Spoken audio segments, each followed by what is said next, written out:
This car, I never touched a single material node to make it. I just asked for it. Okay, so here's the setup. This is Blender, and I've got a plugin running called BlenderMCP Pro. It drops an AI chat panel right into the sidebar, and whatever I type gets turned into real actions in the scene. Materials, lighting, whatever. Let's start with the body paint. I'm not touching the shading tab at all, I'm just describing what I want. And there it is. If you look at what it actually did under the hood, near black base color, metallic cranked to 1.0, and roughness dropped down to 0.15. That's the exact recipe for a chrome-style paint.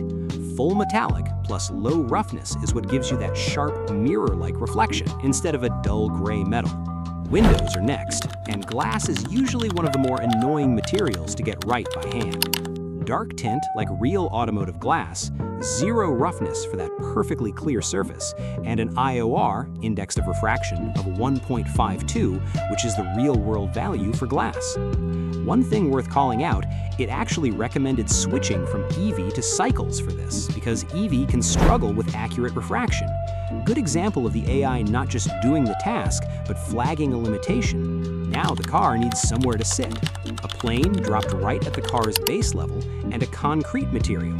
Warm gray, high roughness at 0.85 so it doesn't reflect like glass, plus noise-driven color variation and a bump texture so it's not just a flat gray slab. That's genuinely the recipe I'd use manually too. This is the part that would normally take me the longest, lighting a product shot from scratch.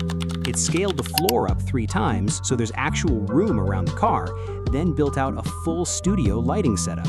Key light for the main warm highlight, a cooler fill light on the other side to soften shadows, plus a rim light behind the car to pick out that edge highlight on the chrome. This is basically 3-point lighting, the same setup a photographer would use. One more request, some environment lighting to fill in the ambient light the way the sun would. So to recap, chrome paint, realistic glass, a textured concrete floor, and a full studio lighting rig, and I didn't open the shading workspace once. If you want to try this yourself, the plugin's called BlenderMCP Pro. Links in the description. Let me know in the comments what you'd build with this.